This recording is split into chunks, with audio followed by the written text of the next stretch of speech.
వారంలోని ముఖ్యమైన విశేషాంశాలకు స్వాగతం. ఈ రోజున మొట్టమొదటి అంశంగానే మనం తీసుకుంటే, ఈ వారంలో ఉప ముఖ్యమంత్రి పవన్ కళ్యాణ్ గారు అనారోగ్యం పాలై ఆరోగ్యవంతులు కాగానే సనాతన ధర్మయాత్ర చేశారు. కేరళ రాష్ట్రం పర్యటించారు. ఆ సనాతన ధర్మానికి ఏమన్నా విశేషం ఉందా అంటే విశేషం ఉందనే చెప్పాలి. భారతీయ జనతా పార్టీ ఆంధ్రప్రదేశ్ రాష్ట్రంలో కాలు మోపేటటువంటి పరిస్థితులు ఏమీ లేవు. అది తోక పార్టీగానే ఉండాల్సినటువంటి పరిస్థితులు ఉన్నాయి. మరి దక్షిణాది రాష్ట్రాలలో ఏదైతే కర్ణాటకలో ఒకసారి అధికారంలోకి వచ్చింది, ఆ తర్వాత కోల్పోయింది. తెలంగాణలో కాస్తో కోస్తో బలంగా ఉంది. ఒకసారి అధికారానికి వచ్చే స్థితికి వచ్చింది అనుకున్నటువంటిది కాస్త మళ్ళీ వెనక్కి వెళ్ళిపోయింది. ఇలాంటి పరిస్థితుల్లో దక్షిణాది రాష్ట్రాల్లో ఇటు తమిళనాడులో కానీ కేరళలో కానీ దేశం మొత్తం విస్తరిస్తున్నప్పటికీ కూడా ఈ దక్షిణాది రాష్ట్రాల్లో కాలు మోపలేకపోతూ ఉంది. కాబట్టి దక్షిణాది రాష్ట్రాల్లో బలోపేతం చేసుకోవడానికి పవన్ కళ్యాణ్ గారిని ఒక పావులాగా వాడుకుంటున్నారు. మరి ఆయన రాష్ట్రంలోని ముఖ్యమైనటువంటి సమావేశాలకు, మంత్రివర్గ సమావేశాలు కానివ్వండి, 4వ తారీఖున 11వ తేదీన అత్యంత కీలకమైనటువంటి సమావేశాలు జరిగినా కానీ వాటి గైర్హాజరయ్యి అనారోగ్యాన్ని సాకుగా చూపి ఆ వెంటనే సనాతన ధర్మయాత్ర అనేది, సనాతన ధర్మం కోసం అంటే ఖచ్చితంగా రాజకీయమే, కేవలం దైవభక్తి కోసం దేవాలయ సందర్శనాన్ని మనం పరిగణించడానికి లేదు. సనాతనాన్ని తగిలిచ్చారు కాబట్టి భారతీయ జనతా పార్టీ ఆ రకంగా ఆయన్ని ఉపయోగించుకుంటుంది అనేది మనం ఒక కన్క్లూజన్కి రావచ్చు. ఇక రెండో ప్రధానమైనటువంటి అంశం చింతమనేని ప్రభాకర్. ఈ పేరు తెలియని వాళ్ళు లేరు ఆంధ్రప్రదేశ్ రాష్ట్రంలో. ఈయనకి నోటి దోల ఎక్కువ, నోటి దురుసు ఎక్కువ. ఈయన తన ప్రత్యర్థి అయినటువంటి అబ్బాయి చౌదరి గారి కారు డ్రైవర్ మీద ప్రేలాపలను పేలారు, ఇష్టం వచ్చినట్టుగా మాట్లాడారు, అమ్మను దూషించారు.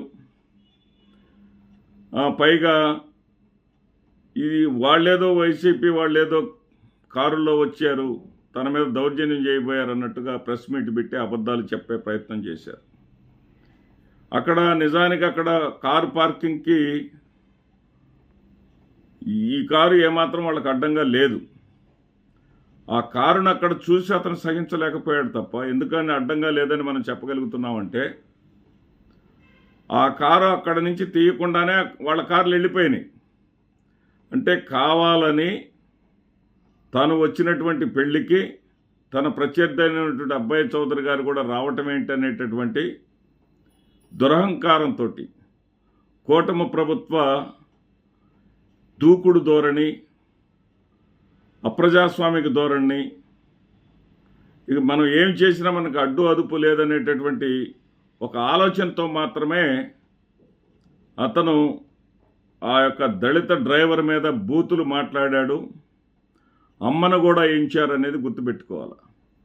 ఒకప్పుడు తన తల్లినేదో అన్నారని ఏకంగా దీక్షలు చేశారు ఒక నాయకుడు.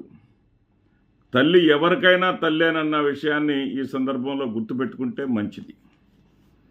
మరొక ప్రధానమైనటువంటి ఘట్టం, ఈ రాష్ట్రంలో ఆ తల్లిని దూషించారనేటటువంటి కారణంతో వల్లభనేని వంశీని అరెస్టు చేస్తామని నారా లోకేష్ గారు ప్రకటించిన విధంగానే అరెస్టు చేశారు. కాకపోతే ఆ కేసులో కాకుండా ఆయనను గన్నవరంలో ఏదైతే తెలుగుదేశం పార్టీ ఆఫీసు మీద దాడి చేశారని చెప్పేసి అక్కడ వాళ్ళ కంప్యూటర్ ఆపరేటర్ అయినటువంటి సత్యవర్ధన్ చేత కేసు పెట్టించి ఆ కేసులో అరెస్ట్ చేశారు.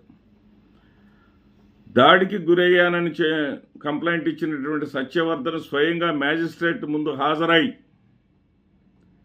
మరి తాను ఉపసంహరించుకుంటున్నానండి, తాను ఆ రోజు అసలు అక్కడ లేనని వాంగ్మూలం ఇచ్చిన తర్వాత కూడా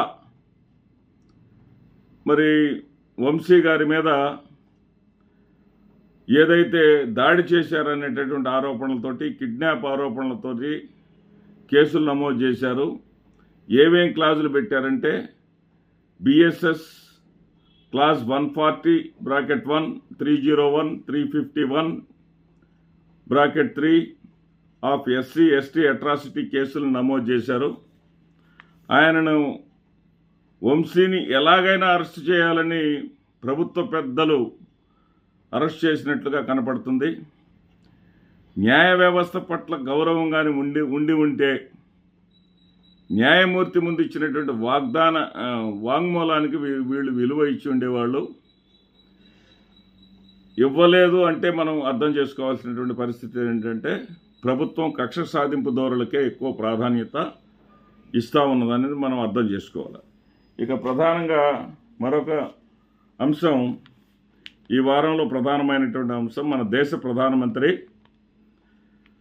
నరేంద్ర మోడీ గారు వాషింగ్టన్ అమెరికా పర్యటనకు వెళ్ళారు. అక్కడ ఈ రోజున అక్కడ పరిస్థితులు చాలా దారుణంగా ఉన్నాయి. విద్యార్థులు ఏదైతే అక్కడ పార్ట్ టైం జాబ్స్ చేయటానికి వీల్లేదన్నటువంటి పరిస్థితుల్లో ప్రధానమంత్రి అమెరికా వెళ్ళటం చాలా ప్రాధాన్యత సంతరించుకుంది. ఈయన వెళ్ళటం అక్కడ బెయిర్ హౌస్లో బస చేశారు.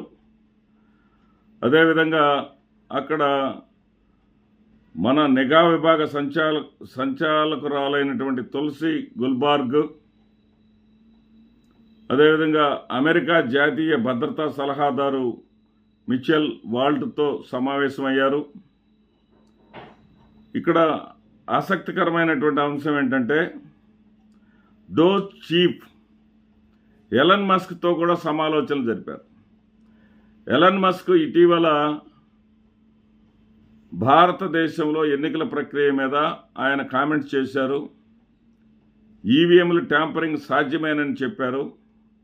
ఆయనతోటి ప్రధానమంత్రి సమాలోచనలు చేయటాన్ని కూడా మనం ఇక్కడ గమనించాలి. అట్లాగే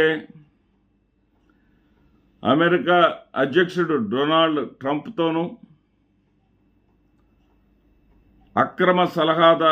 అక్రమ వలసదారుల తరలింపు ప్రధాన సమస్యగా చర్చలు జరపడం కూడా జరిగింది. ఈ చర్చల సానుకూలంగా ఫలించి మంచి ఫలితాలు రావాలని ఆశిద్దాం. మన దేశానికి, ముఖ్యంగా మన రాష్ట్రానికి సంబంధించినటువంటి విద్యార్థులు ఎవరైతే అక్కడ ఉంటున్నారో వాళ్ళందరికీ కూడా ఆందోళన ఈ పర్యటన వల్ల తొలగాలని చెప్పేసి ఆశిద్దాం. ఇక ఎన్నికల్లో జగన్మోహన్ రెడ్డి గారు 30,000 కోట్ల మద్యం సంపాదించుకున్నారని, మద్యం ద్వారా అక్రమాలు చేశారని, మద్యం రేట్లు విపరీతంగా పెంచారని, మద్యం రేట్లు పెంచడం ద్వారా మద్యపాన ప్రియుల నోళ్లు కొట్టారని ఎన్నికల్లో ప్రచారం చేసి అధికారంలోకి వచ్చినటువంటి వీళ్ళు అన్ని రకాల బ్రాండ్లను మేము అందుబాటులో ఉంచుతున్నామని చెప్పి ఏదైతే వాళ్ళకి షాపుల కేటాయింపుల్లో భారీ ఎత్తున కమిషన్లు కొల్లగొట్టి మద్యం లైసెన్సులు వాళ్ళకి ఇచ్చిన తర్వాత నిర్వహణ మాకు కష్టంగా ఉంది, మేము ఇంకా వ్యాపారాలు చేయలేమన్నటువంటి పరిస్థితుల్లో మార్జిన్ పెంపు అవకాశాన్ని కల్పించారు. అంటే 10 నుంచి 20% పెంచుతూ 3 కేటగిరీల మీద 10 నుంచి 20% పెంచుతూ ఉత్తర్వులు ప్రభుత్వం జారీ చేసింది. దీని మీద ఒక్కొక్క క్వార్టర్కి 20 నుంచి 30 రూపాయలు, అంటే ఫుల్కి 120 రూపాయల వరకు రేట్లు పెరిగేటటువంటి అవకాశం ఉంది. మందు బాబుల జేబులు గొల్లయ్యేటటువంటి పరిస్థితి ఉంది. ఏదైతే జగన్మోహన్ రెడ్డి గారు అందరాని ఎత్తుకి రేట్లు పెంచేశారని చెప్పేసి వీళ్ళు ఆరోపణలు చేశారో అదే పని వీళ్ళు చేయటం, ఈ రోజున మందు బాబుల్ని ఎట్టి పరిస్థితుల్లో కూడా వాళ్ళని నిరాశకు గురి చేసింది అనటంలో ఏ రకమైనటువంటి సందేహం లేదు. వాళ్ళని కొంతవరకు నిరుత్సాహపరిచిందనే చెప్పాలి. ఇక ఉప ముఖ్యమంత్రి పవన్ కళ్యాణ్ గారు సుగాలి ప్రీతి కేసుని ప్రస్తావించినంతగా, రాజకీయ అవసరాల కోసం వాడుకున్నంతగా ఎవరు కూడా వాడుకోలేదు. కదిలితే ఈ మొన్న రిపబ్లిక్ డే ప్రసంగంలో కూడా సుగాలి ప్రీతికి జగన్మోహన్ రెడ్డి అన్యాయం చేశాడని చెప్పాడు. ఇది విచిత్రి.